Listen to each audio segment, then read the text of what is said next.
did you think of the first day in pads yesterday? First day, guys just moving around.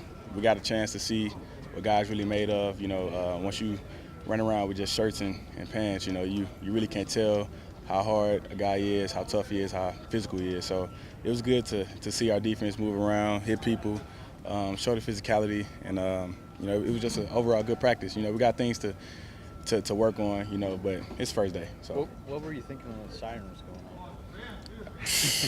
As a defensive player, when you hear the sirens, you get an extra pump, because it's a live period.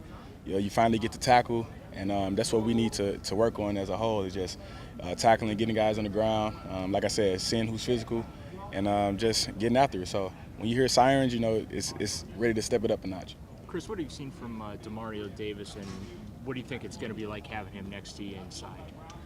Demario Davis, man, he's a leader, and he takes football very seriously.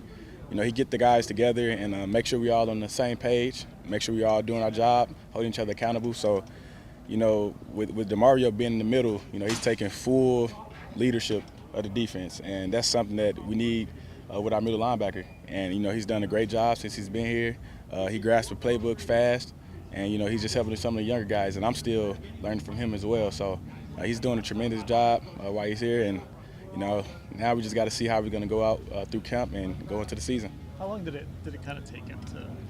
He came in here with that mantle of being a leadership guy. Mm-hmm. But how long did it kind of take him once he got here to kind of grab that and go with it? It didn't take him long at all because that's his personality. Everybody's not called to be a leader. Everybody can't be a leader, but he's one of those guys where he's just born with it. That's just how he move, that's how he act, and that's on and off the field. So, it was very easy for him to make that transition from coming from New York to here and just getting around a bunch of guys that he didn't know, and we just drew to him real quick. So, like I said, it's his personality, and he's doing a good job. You called Ray Horton a mad scientist the other day. Did you see him using you in different ways than you've been used the past couple of years? Ray, like you said, he's a mad scientist. He's smart.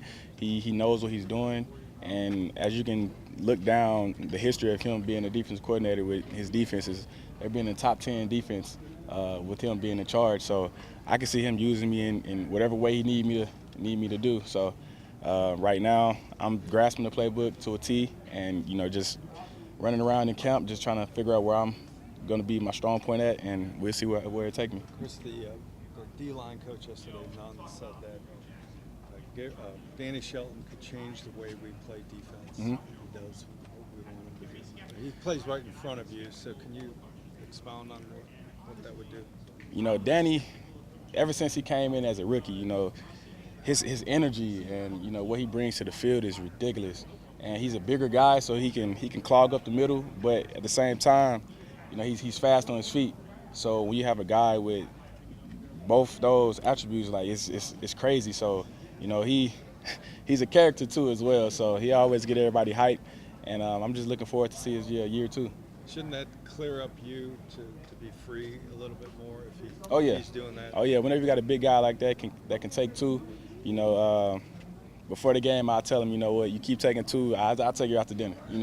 That's one of those things that you heavy price though. Yeah.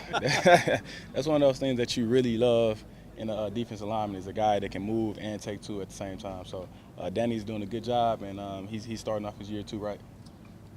Every year we ask about the run defense and making it a priority to stop the run. What have you seen from Ray's defensive scheme that will maybe make that for you as players a little, like, I don't want to say easier because it's not easy, but make it somewhat easier for you guys to actually accomplish it on the field?